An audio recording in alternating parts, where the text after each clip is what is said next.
Evening, welcome. This is Hot Edition. We're live from our news hub at Adesa Wakanda, also live on Kesmi 107.1 in Tamale and beyond. We're also on W 93.5 in Wa and beyond. I am Alfred Ocansey. This evening, we have details of the matters as unfolding. President Mahama's flood Mitigation Task Force swings into action, pulling down structures on waterways 24 hours after Finance Minister's lamentations in his media budget review of the economy. This evening we ask, is it enough pulling down these unauthoritative structures, or a lot more has to be done? Also, this evening we delve deeper into government's core of its economic performance in the first half of the year with one critical question: does this official review of the economy agree with the state of your pocket? In fact, there's some sectorial analysis that we will be getting into shortly. The Association of Ghana Industries, AGI, will be sharing their thoughts. Also with us, a finance expert will be joining us on matters regarding the projections for revenue for the next half of the year. Stay with us here on Hot Edition on 3FM 92.7. Also, the new DVLA system has uncovered over 130 suspected cloned cars, according to the Chief Executive Officer of the Driver Vehicle Licensing Authority, DVLA. We'll get details of what Julius Nikwe Kote has been talking about. Stay with us. We have these and more in the next 1 hour here on Hot Edition on 3FM 92.7. Let's settle for a summary of the news now, and Noura Mohammed is here. First in the news summaries, the Tema Regional Police Command has disclosed that its officers rejected an alleged 150,000 Ghana cedi bribe offered by a suspect who attempted to secure the release of a truck carrying 5,039 compressed parcels of suspected narcotic substances intercepted during an anti-drug operation at Afienya. The alleged bribery attempt was revealed on Thursday, July 23, 2026 by the Tema Regional Police Commander, DCOP Erica Samwai Siedu, during a press briefing on recent anti-crime operations in the region. Also in the summaries, the Vice President, Professor Nana Jino Pokuajiman, has said Ghana's 37 active sister city partnerships with communities across the United States are delivering tangible development benefits, demonstrating the growing impact of city diplomacy. She made the remarks at the 70th anniversary celebration of Sister Cities International in Washington, D.C., where she highlighted the role of local government partnerships in promoting sustainable development and strengthening international cooperation. Meanwhile, dozens of families in the Yendi municipality of the northern region are facing an uncertain future after a powerful rainstorm destroyed more than 40 homes, killing a 12-year-old girl, injuring several others, and leaving many residents without shelter. The overnight storm, which struck around 3 a.m. on Wednesday, July 22, swept through the communities of Maindogu and Kalbela with strong winds that ripped off roofs, collapsed buildings, and destroyed household belongings, food stocks, and farm produce. Also, the Ghana Institute of Foresters, GIF, has commended the government's decision to reverse the declassification of the Achimota Forest in the Greater Accra region. The erstwhile Akufo-Addo government on April 19, 2022, through an executive instrument EL 144, designated portions of the urban forest as no longer a forest reserve. Now, this was met with discontent from some environmentally conscious groups, including the foresters, as they bemoaned the repercussions of the decision on urban centers. And finally, in the summaries, the Upper West Regional Police Command has arrested a suspected motorbike theft syndicate and recovered 17 motorcycles believed to have been stolen from the Wa municipality and other parts of the region. The operation began after a complaint was lodged on July 11, 2026 by a woman whose black Luogia motorbike with registration number M221UW3512 was stolen from the premises of the Ghana National Fire Service in Chirapa. That's it for the summaries. Back to you, Alfred. Thank you very much, Noura Mohammed. The summary of the news. You can find more news on 3news.com. Make some time and visit 3news.com. This is Hot Edition, live on Kesmi 107.1 in Tamale and also on W 93.5 in Wa and beyond.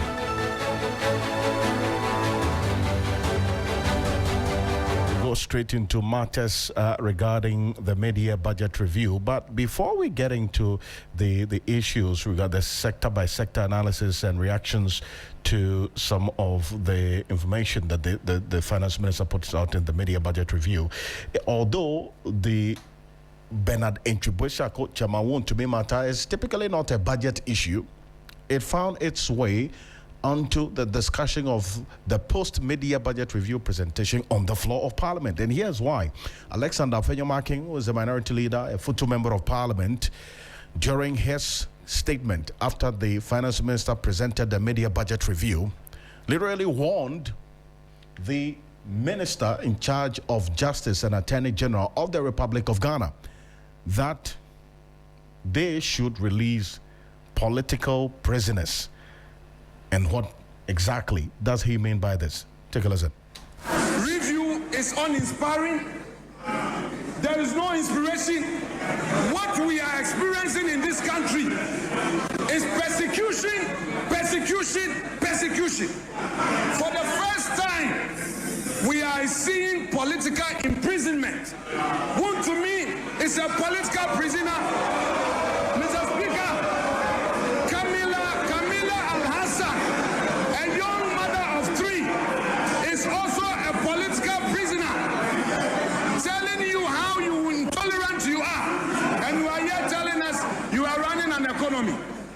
You want this to be a one-sided parliament.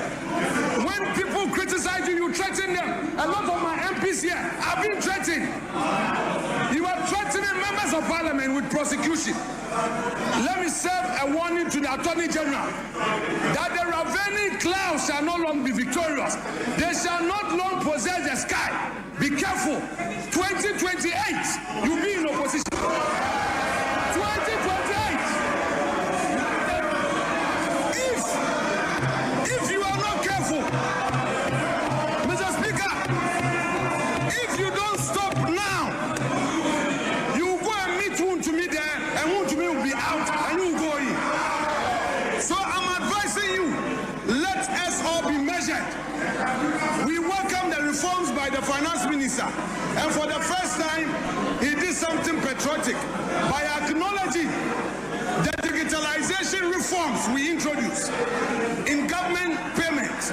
Today he has acknowledged it. Mr. Speaker, we commend you for acknowledging MPP. Well, so that's the minority leader, Alexander Afenyomakin there, talking about political prisoners after the post-media budget review conversation. And a direct warning, if you just did listen to a direct warning to the Attorney General and Minister of Justice, Dr. Dominic Ayene, that 2028, there's going to be a change in government, and some of them will be in so on. But really, is it a matter of political persecution or political prisoners, as Alexander Afenyomakin is saying, and referencing that some minority MPs are being threatened with prosecution whenever they criticize this administration? Adam Senanu is co-chair of the Citizens Movement Against Corruption. Also, Dr. Palgrave Boache Dankwa is a spokesperson of the Bernard Enchibuesiako campaign team and a very close aide to Bernard Enchibuesiako. I'm talking about Chemawun to me, who is in Swam medium prison as we speak, serving his 20-year jail term. The MPP has indicated they're going to appeal this particular ruling. But let's get the latest on Chemawun to me. And Dr. Palgrave Boache Dankwa, aide to Chemawun to me, is joining us on the telephone. Good evening to you. Good evening, Alfred, and thank you for the opportunity. First off, how is Chemawun to me doing? He's very well. He's doing very well. I first want to send our biggest appreciation and gratitude to the leader of the party and the flag bearer, Alhaji Dr. Mahmoud Bawumia, for his consistent support to Chemawun to me, who is also a member of the party. And let me also send our deepest gratitude to the Ghana Prison Service. They have been extremely magnanimous with the visitation of friends and family and party sympathizers to Chemawun to me as in Sawum. You must remember that when you look at the regulations that are in place, based on the sentencing that was given to Chemawun to me, he's allowed visits once every 2 weeks. And so I need to send our deepest gratitude to the Ghana Prison Service for their magnanimity and their generosity in allowing party people, in allowing the leader of the party, Alhaji Dr. Mahmoud Bawumia, to visit him throughout this week. And also this morning, I have indications that the chairman, all the 47 constituency chairmen from Ashanti region, together with the regional executives, paid visits to Chairman Wontumi at Nsawam prison. We understand that he's doing very well. Right. We understand the Ashanti Regional MPP is mobilizing supporters to go and visit him. For what exactly? So what I'm saying is that yesterday, Alhaji Dr. Mahmoud Bawumia was in Ashanti region. I was part of the entourage that went there. We went to the region to encourage the constituency executives and the constituency secretaries and the regional executives to stand in solidarity with Chairman Wontumi. And Dr. Mahmoud Bawumia significantly stated is that whatever he can do within the law to ensure that the appeal goes through for Chairman to have his freedom, he will do that. And of course, I mean, definitely, Chairman is a very strong pillar of the political party. He is a lover of grassroots, and the grassroots love him. And so when they gather people from Ashanti region to visit, I mean, it's not all of them that would be able to enter into prison to visit, but at least it sends some support. And when you are in prison, one of the things that you need is an encouragement so that you can go through the process. And I think that this is what, as a political party, we will do, and even do more for Chairman Wontumi. And I'm sure that the media will not want to discount that Ashanti region is mobilizing support to come to Nsawam prison. Everybody needs love, and I think that this is the time that the party is showing continuous love to Chairman Wontumi. I see. Today is day 4, right? Day 4 of him being in Nsawam prison, correct? No, today he went in on Monday, so Monday, Tuesday, Wednesday, Thursday. Okay, Friday. so today will be day 5. Yes, today is day 5. And he's well. He's okay. He's doing well. He's okay, which is why I'm saying thank you to the Ghana Prison Service, that they have been extremely generous and magnanimous in allowing visits all throughout. And so we are very, very grateful as a political party. Alhaji Dr. Mahmoud Bawumia is extremely grateful to the Ghana Prison Service, and he's doing very well. I see. Now, hold on a bit for me. Edemson, I know, is a co-chair of the Citizens Movement Against Corruption, also the AU chair on the advisory board on anti-corruption. Messiano, this narrative of political prisoners, and this narrative surfaced after Chairman Wontumi was in prison. Today is day 5 of him being in small medium prison. Is there any real basis for this narrative that indeed the minority did not mince words yesterday after the budget was read, as I just played Alfred Ocansey's voice? I really don't know where this is coming from. In my mind, there's either evidence or there's no evidence. And if there's evidence, there are questions to be answered. And if the legal processes have identified that you have a case to answer before the courts, you go before the courts and you answer them. I think this is just partisan politics, and they're not throwing any dust in our eyes. Any citizen who is following the facts knows that there's a case to be answered. So let him answer the case. I think that we should stop this kind of thing. It does not serve the best interest of this country. And I think that politicians at the highest level should be able to understand what is in the best interest of our nation. There are some things, if you associate yourself with, it's okay. But when there are facts and you don't have counterfacts, you see, what I would be interested in is what has been already put out in the public space. Are they disputing it? The sums of money that they are saying was illegally, whatever, are they disputing it? Have they put out any contrary facts? That's much more substantive. But just to take the position that is witch hunting, what's the witch hunting about? Give us some facts.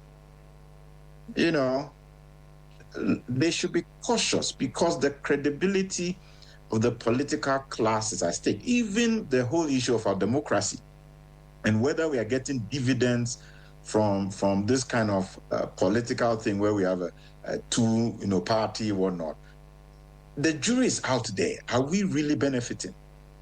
And if they don't work harder to ensure that we see the development and meet the aspirations of the younger people, they are just creating, trouble for everybody. So I don't think this is the trajectory to be taken at all.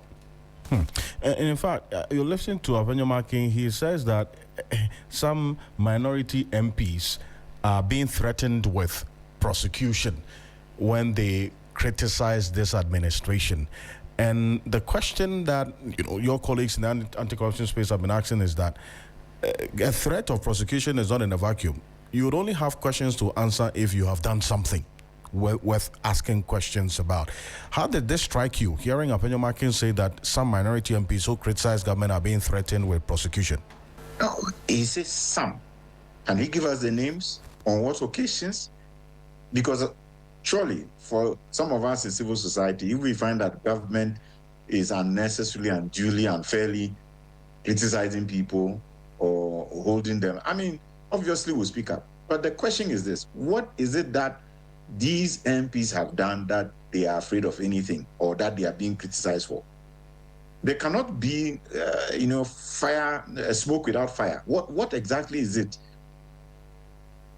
I can't imagine that anybody will just, without any cause, no basis, no legitimate, issue, just begin to critique or threaten.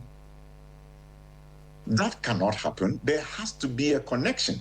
So on what basis are these MPs being harassed or intimidated or threatened? Can he provide those facts? Can they provide those facts? Why are we seemingly using a very nebulous, generic, sweeping statement and thinking that nobody will pay attention to the details? Get serious. Our democracy, there's a lot to be done for the nation. This is a country with a lot of resources. We're expecting the political class to lead us forward.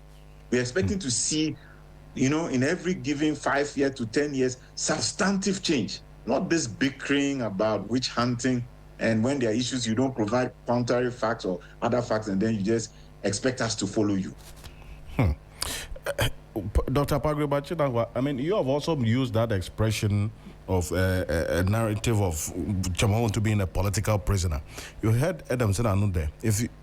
What's the contrary fact? The courts have decided you are going to appeal. It says don't resort to this nebulous, generic expression of political prisoners when the jury is out there on the matters that you're talking about.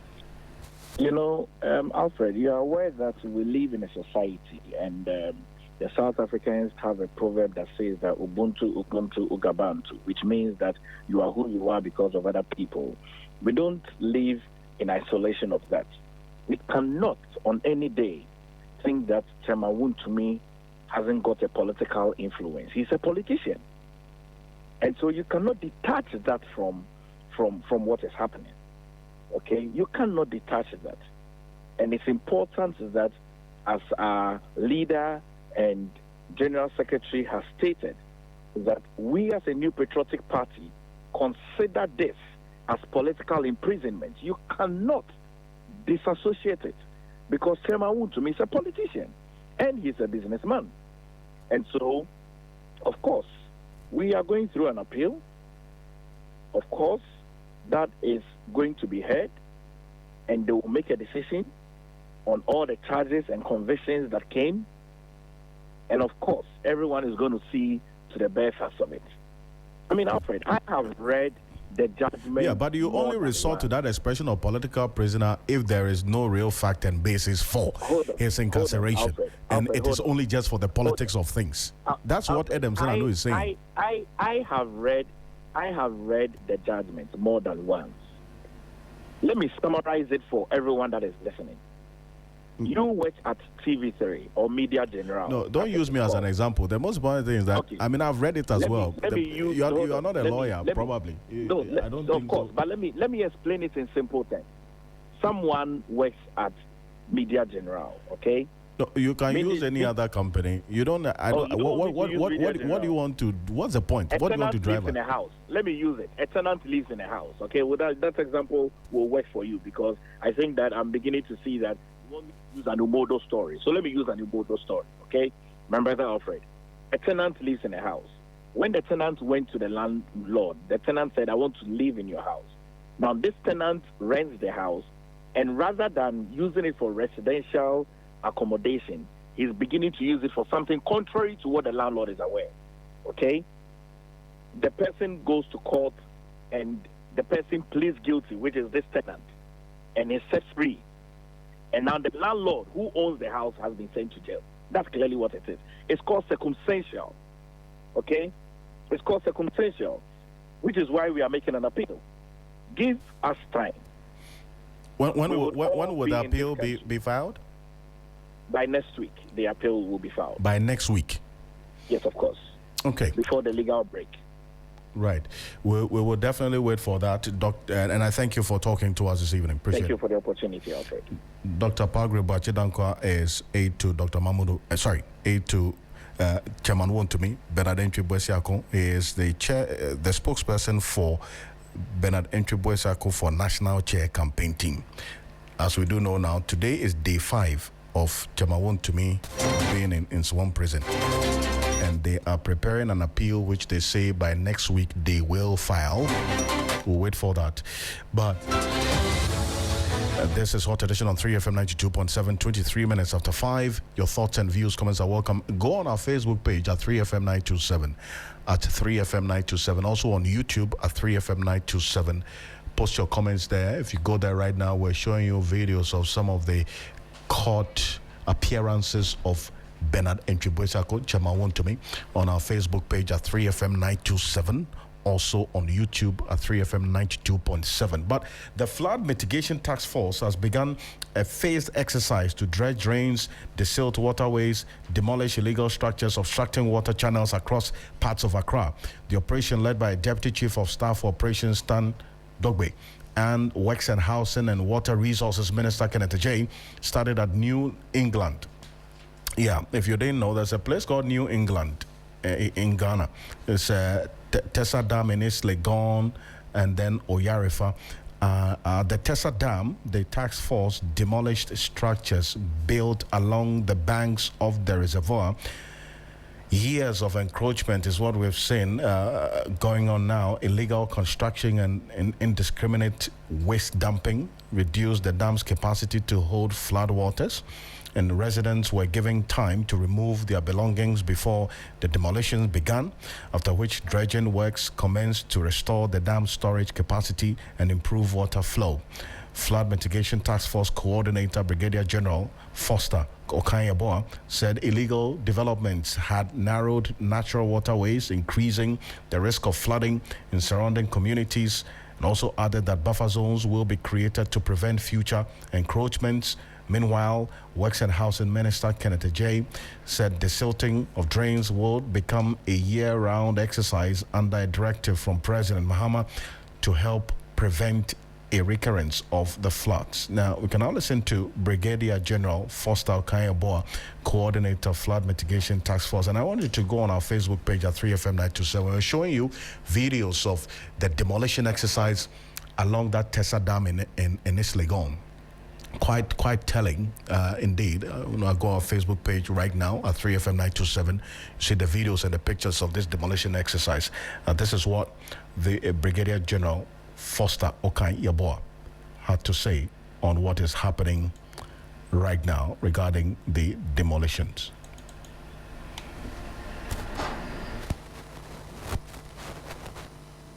So, if you remember, after the floods, the president gave a directive that we should take some measures to mitigate future floods. So, as a result, we did some reconnaissance and identified areas where people had built in waterways. And this is one such area.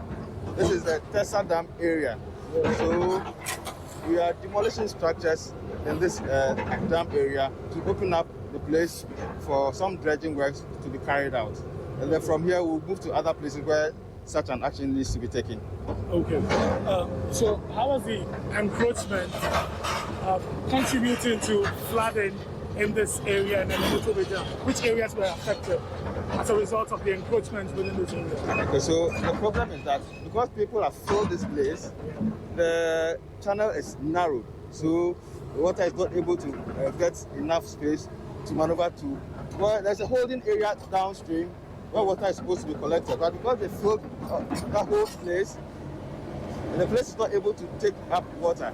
So once the place is blocked, the water pushes upwards and the place gets flooded. Okay. So that's the Brigadier General Foster Okanyeboa, Coordinator of Flood Mitigation Task Force. Kenneth Gilbert Ajay is the Minister for Works, Housing and Water Resources. He also spoke at the demolition site, where if you go on our Facebook page at 3FM927, we're showing you the demolition exercise that took place not too long ago at the Tessa Dam area in Islegon. Dam right here, that's the Tessa Dam. And we need to have even a buffer beside the dam. But now what our people are doing is, even the dam site, they are trying to fill the side of it to reduce the size of the dam. And which is part of the reason why when it rains, our place gets flooded, because the water doesn't get a clear route to pass. So now what we're doing is, when we clear this side, but this side where we are standing now is supposed to be part of the dam, and it's being filled by people and being sold out as land to people to come and build. So now with this demolition, then now we will dredge the whole place to open up the dam well, so that when it rains, the water will get a place to settle. And that will help resolve these floods that we have within this East Legon enclave. We understand this will be replicated in other areas as well. Yes, we're from here. Yesterday we started from opposite around Chado. Yeah. So we did some few demolitions there. We went to behind Adenta to also do some demolitions there.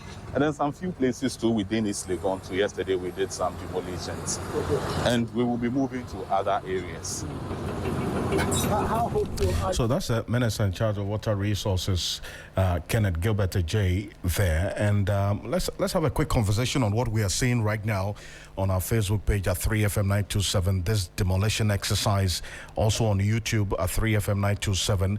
And the municipal chief executive for the Medina area, that's a municipal, that's Faila Fuseni, is joining us on the telephone for a quick one on this. Faila, good evening. Hello, Mr. Fuseni, good evening. Good evening. Thank you so much for agreeing to talk to us here on Hot Edition. First of all, we're seeing the demolition that took place earlier today around the Tessa Dam in East Legon. Now, is this going to be a one-day exercise? Are you done there? Are you going to continue in the coming days from what we are saying now? Thank you very much. Yes, my brother, and a good evening to your listeners. Yes, of course, we are going to continue. In fact, today we are still on site, but we had a challenge with the operators. You know, the military, or the 48th Engineer Regiment, they are the ones helping us to penetrate through where it's more difficult for the assembly as a body to be able to do. So we had a little challenge with some of the operators. Therefore, we did a little of the dredging, and then we wait them till tomorrow morning. But I can assure you, we'll clear every mess or every obstacle on the waterway or the water banks. So after the demolition, which has started today, let's understand what happened today. How many buildings did you raise down, and the people who are living there, where exactly are they right now from what you do know? Currently, or today, we were at the New York City. That's the area, New York City. New York City. Oyarifa. Yes, in Oyarifa. We have New York City 1. And there's New England 2. Yes. So we went there, and then we were able to identify, in fact, the most worrying situation I've ever seen in my life. People knowing very well that this place is in a waterway, they were able to start doing what we call the refilling in the dry season, and then they will go away and leave it when it's during the rainy season, then they will come back again. So today we identify almost 5 houses more to be pulled down by tomorrow. So we'll continue from tomorrow. And this in New York City, in Oyarifa. New York City in Oyarifa. What about in fact, there are some other senior officials who also came on board and tried to approach us, show their concerns and their grievances with what. But I told them, my brothers, we need to collaborate, support each other in terms of this work. This work is neither the central administration, the assembly, or you as indigents of the area. It is about collaboration, because you may think you are going to lose a certain structure or a certain building, but also bear in mind, when problems happen, it is not about you as individual. It goes, viral to the top there by initiating or calling the aspect of the government or the president himself. See this buildings, you say you've earmarked 5 more to be demolished. By from tomorrow onwards. But today, how many buildings did you demolish in New York City in Oyarifa? Today we did the uncompleted one yesterday. We continue without 2 today. So, in fact, it's the same thing that we started from yesterday and we continue today. So what we are going to do more is what I just explained to you. Okay, so what about New England? Did you demolish any buildings there? New England, I don't think it's in Lamquantana, Medina. But where is Unless that? maybe I stand for correction. Okay. New England doesn't fall within Lamquantana, Medina municipality. Okay. Now, so now that you've demolished, I see the debris by the roadside, at least, with the Tessa Dam area. We see some of the debris by the roadside. There's New York City, where you went to demolish buildings. What happens next? What happens to the debris, the buildings you've demolished? Yes, after that, we are collecting all the debris. The debris that is left over there is not going to be there till tomorrow morning. As soon as the operators come on site, because the same operators are the ones going through the drain to be dredging the main drain, and they are the same people, or they are the same operators doing the demolition, and they are the same operators going to even excavate or scoop the debris to the truck. It is the reason why we have a challenge today. But tomorrow we are continuing on that angle, and then to be able to get everything down to ground zero. See, thank you. And kindly hold on a bit for me. Engineer Abdullahi Mahama is a road and building consultant. In fact, he's been an advocate for some of the things you are doing now for a very, very long time. Engineer, good evening. Engineer, good evening. Thank you for joining us. Good evening. Now, you've been listening to the Medina MC there, detailing what they've done within the Lamquantana area. Demolitions in New York City, around Oyarifa. These are some of the things you've been talking about for years, as far as I do know, and what we've been talking about. Beyond the demolition, what else has to be done? Because certainly it's not enough, is it? Yes, I'll say good evening to your cherished listeners. I am pleased to have heard the Medina Lamquantana MC together with the engineers who have seen them working dotted around this area. I think they join the boundary between the Lamquantana is with the east, and they have their boundaries, and some of them are separated by some of the streams and river bodies. So there's a lacuna that has been created in terms of jurisdiction, and I'm sure that this must be taken care of in their, if we want to have a holistic approach towards getting these areas properly demolished with the buildings that are encroaching in this area. I think I've seen even the cleaning that we did last week by the Mitigation. A lot of the debris are still by the dotted along the roadsides, which are yet to be collected. And when we come to the demolition of such houses, it's not only the buildings that are supposed to be even be demolished and then the debris be collected. The foundations that are sitting in the rivers, the streams, that have been made possible as a result of people bringing the broken stones and debris, rocks from the escarpment to come and fill those areas, must be surcharged. So if government want to take up the issue and then deal with it drastically, we have to make sure that the buildings are removed, and then the debris that have been used to fill the lakes and streams are removed, so that we can get what we call the proper receptors. If we don't get the collectors, what we have done, even though it's going to ease some flow of water not to inundate the communities, we may have to do the latter by removing all the debris that have been used to make it possible for people to put their foundation on the road, on the streams. And when we are done, what I proposed the last time was when I was with you in your station. I said something that now they have to do what we call the GPS locations that are surveyors are moved to plot the channels, the boundaries, the peripheries of the rivers, and then give it to the assemblies. And so this must be an order from the local government authority or the local government ministry. Once this document becomes official to the local assemblies, under no circumstance would any engineer overlook any permit request that will be brought onto their table without first and foremost looking at the area with the same geofencing details to make sure that those people do not come back again and fall in the same location that buildings have been demolished. It shouldn't just say because of maybe 10 years after, we should be coming back to the same situation and then get ourselves to work out again to get these buildings demolished.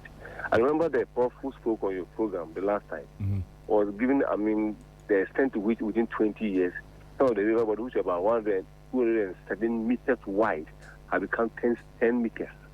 And so if these geofencings are done with the survey details given to the local assemblies, becomes a prerequisite for issuance of permit, I'm sure we're making some headway in the coming years.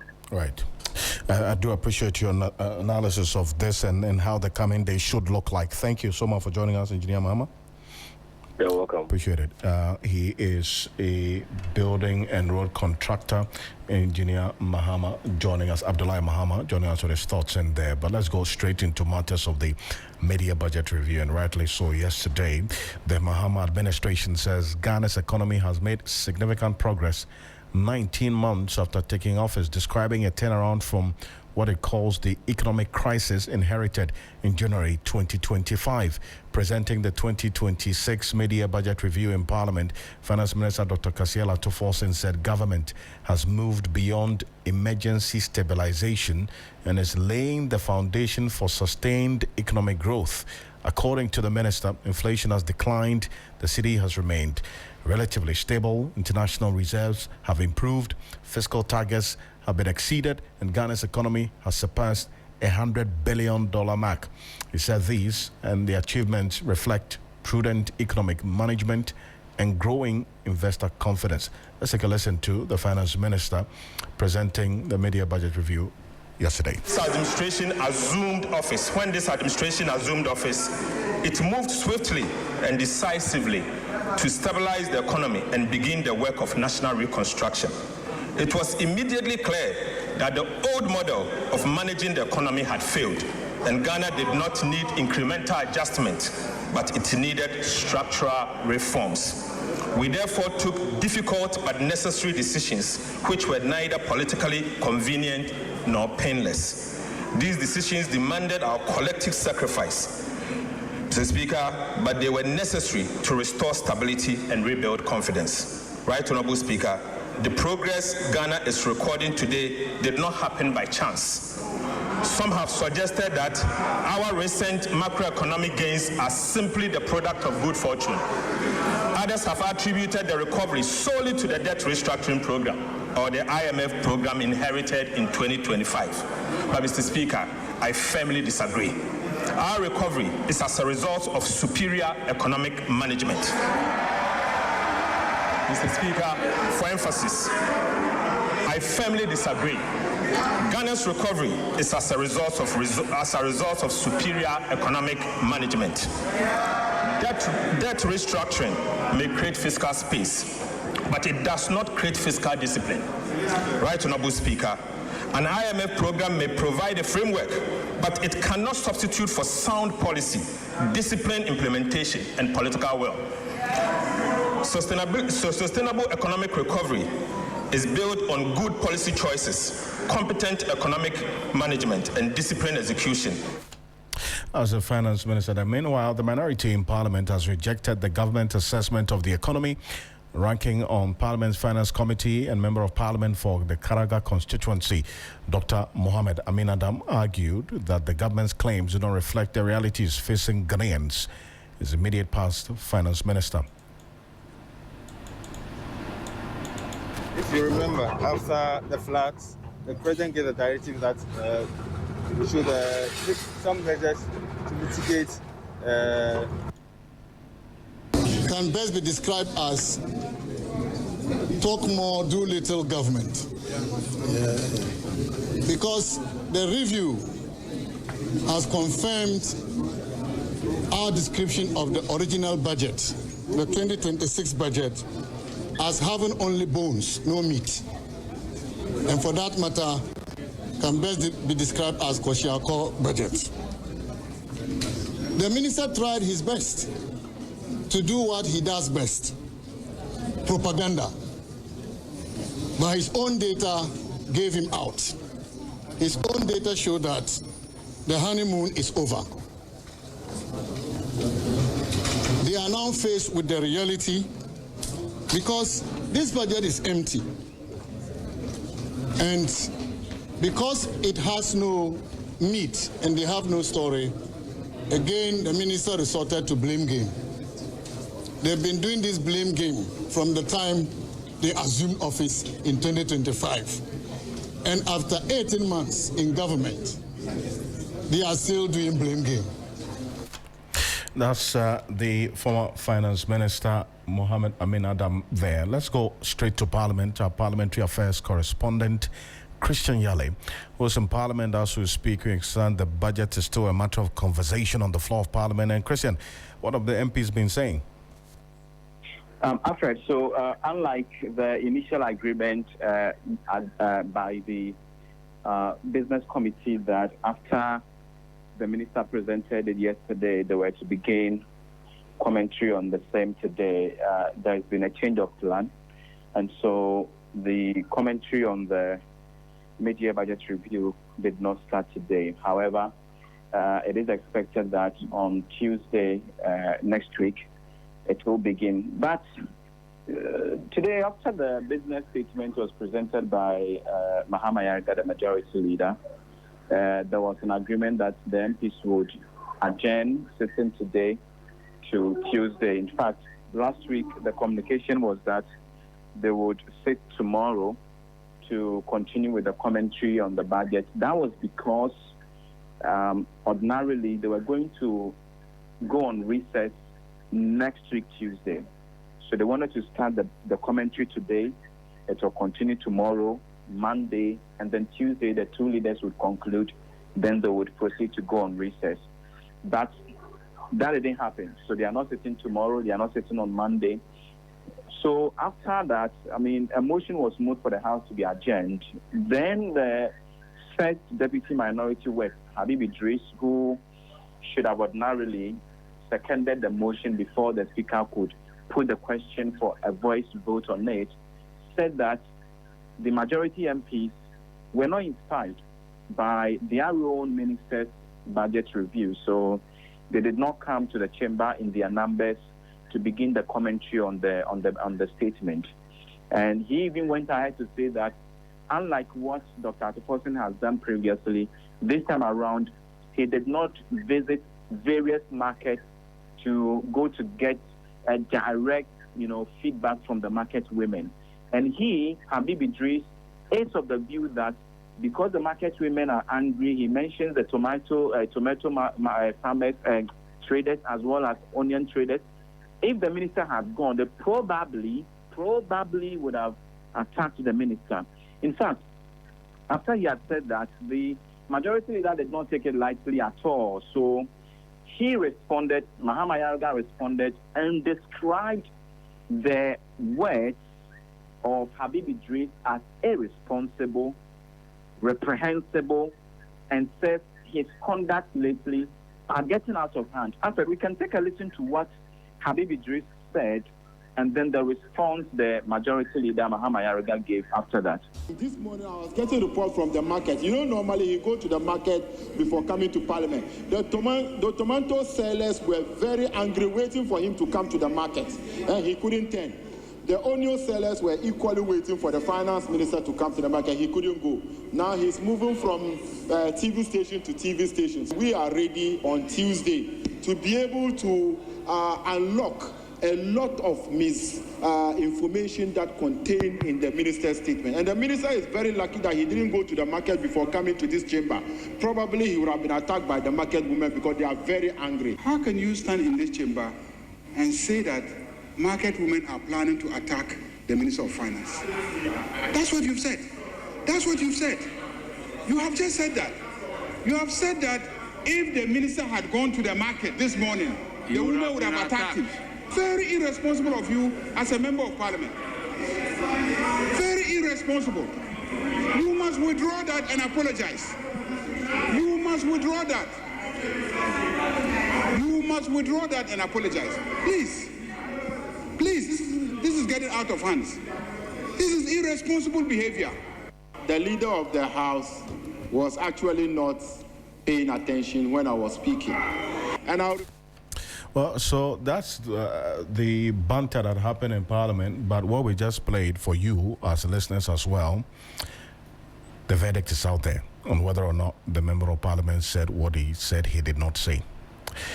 Two pre-tertiary teacher unions are also been expressing their views about the media budget review. They say they are disappointed that the media budget failed to make provisions for the payment of their 20% deprived area allowance. According to the National Association of Graduate Teachers, NAGRAT, and the Pre-Tertiary Teachers Association of Ghana, PRETAG, the budget once again failed to address the worsening conditions and plight of teachers. I want to take a listen to them, and we'll get into some analysis. November budget, that's the main budget, which was read. It was stated that government was going to fulfill its promises for teacher welfare. And they mentioned three major things. Teacher, Adabre, that they were going to build 100 homes or accommodation for teachers. And then secondly, they were going to sit down with stakeholders and introduce the 20% deprived area allowance. And fourthly, they will build basic school with accommodation for staff. None of this was mentioned in the new revised budget. The minister is always trumpeting it. We will pay them allowances, those in the rural areas. We are the first government to implement the new scheme of service. And so we are going to move people from deputy director to here. But there's no financial provision for that one.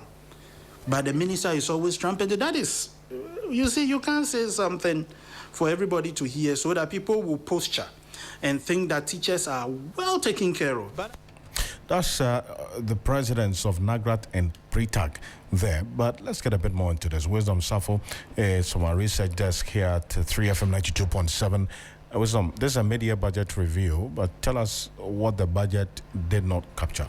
So, Alfred, it's very natural for PRETAG and NAGRAT to be voicing their concern about some missing promises that were made in the 2026 budget, but the review omitted them.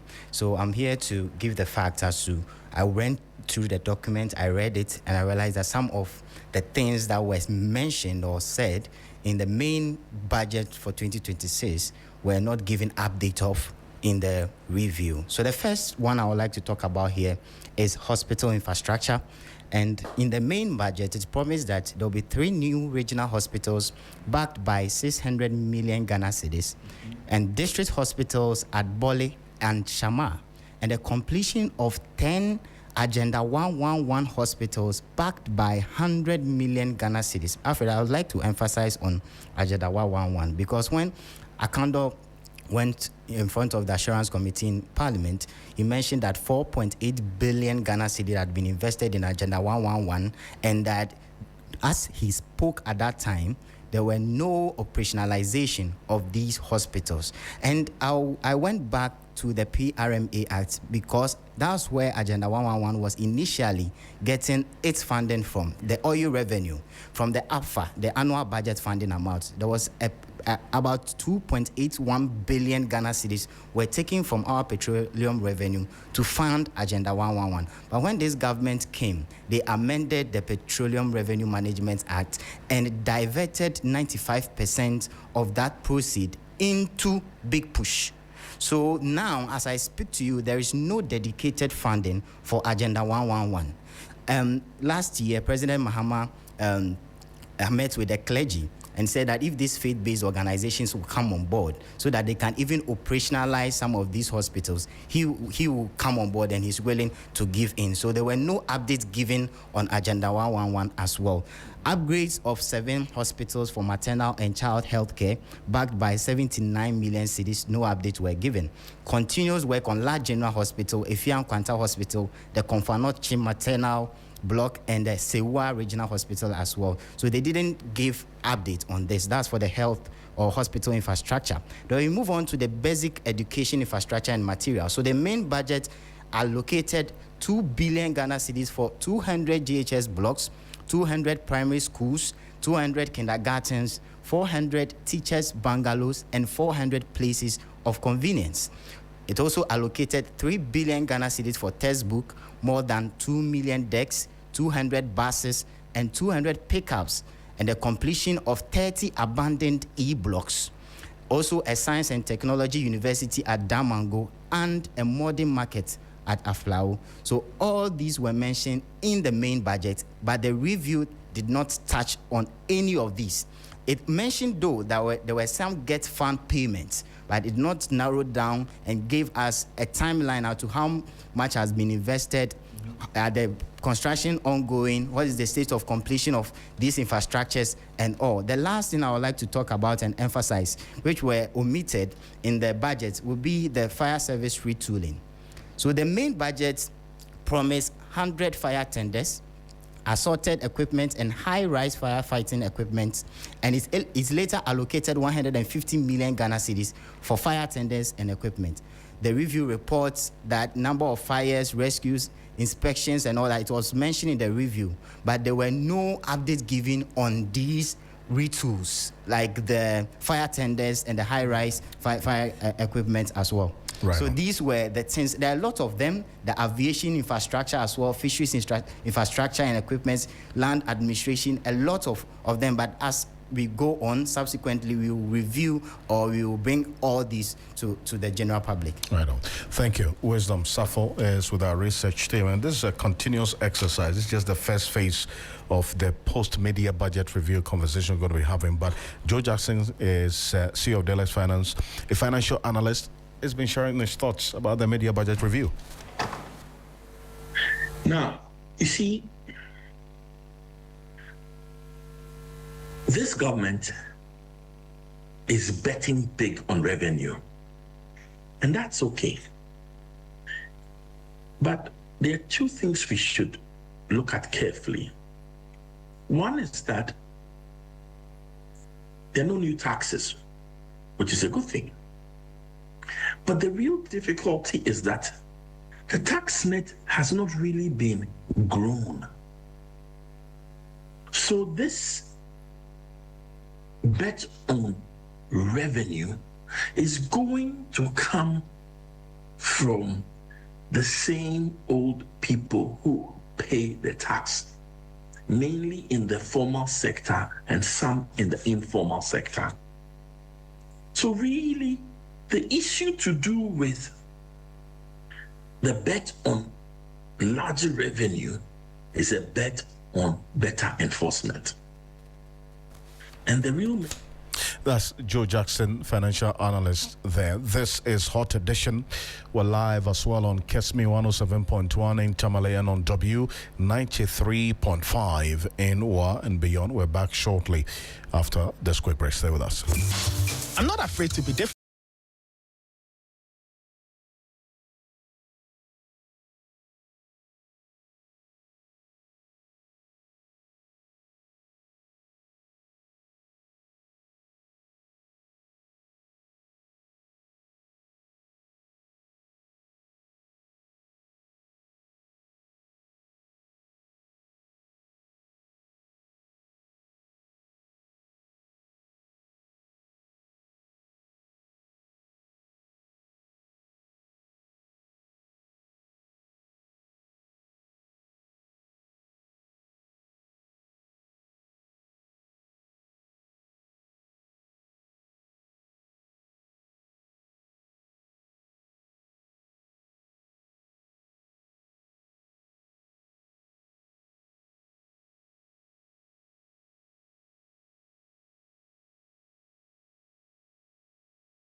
107.3 3FM. Welcome back to Hot Edition on 3FM 92.7 as tension is mounting at the Jesu Municipal Assembly as Assembly members push to pass a vote of no confidence in the Municipal Chief Executive Jerry Asante. Proceedings have, however, been delayed amid a heavy security presence at the Assembly, with the doors of the Assembly firmly locked, preventing members from meeting. The Assembly members accused the MCE of poor administration, including alleged failure to enforce a court order to demolish a building said to have encroached on a road at Akwakakrom. Now, they also allege the diversion of Assembly funds. This is what they had to say to my colleague, Ibrahim Abubakar, who's been interacting with them earlier today. Emergency meeting. The emergency meeting, I see it. Said to say, said the meeting, the meeting, they buy a baby. You will say, you're done. I also will be active. Said the emergency meeting. Not that they never hire a meeting. Never meeting, never took me. Yentino maybe asked. Come, they say, 10 I also raise time. You buy and you're locking gate, you know. You're locking gate, you know. And then, you're locking gate, you know. You're called a letter, so you're called for activity. Your friend of one set of MC, so you buy a who will be our where's for you. Who will be our thing. PM who has a CL, I also in the other meeting. You buy a team, upon 2 members, 28 in Nayaba. You're two gates. The day to the other man possible. It's yes, say, dear, MC, coordinating the letter, but you will be a property and car. You're meeting. Or maybe a problem for my and this idea and one of the members, you know, yeah, can say, oh, somebody, house will be and this was happening at the Jesu Municipal Assembly as Assembly members have met to pass a vote of no confidence in the Municipal Chief Executive. They accuse him of a number of things which he has also come out to deny. Before we go, the Driver Vehicle License Authority, DVLA, says its new or newly introduced vehicle inspection technology has led to the detection and seizure of more than 130 vehicles suspected to have been cloned or linked to duty evasion. The Chief Executive Officer of the DVLA, Julius Nikwe, said the move forms part of the authority's broader digital service transformation agenda aimed at improving vehicle registration and processes and tackling fraudulent activities. Security features, and then we have something we call the one-time screw on. The era where somebody can just get up, open, take a screw to remove his number plate, it will be a thing of the past. The mere fact that you attempt to anti-clockwise move the screw, it sends us a signal that this car this year somewhere, this location, the number plate is being tampered with. So the era of stolen cars will be a thing of the past. For more tourists. So that's the Chief Executive Officer of the Driver Vehicle License Authority, DVLA, Julius Nikwe, there. So one of the key interventions is the introduction of cloning detection machines, which enable the authority to verify the authenticity of vehicle chassis numbers and trace the history of vehicles before registration. You can find more of this on 3news.com and join the Ghana Tonight team at 10 p.m. for some more analysis on the issues. Also tomorrow morning, make a date with me and the rest of the team at 7 a.m. for The Key Point, which is going to be live on 3FM 92.7, also on TV3. I am Alfred Ocansey. Have a great evening.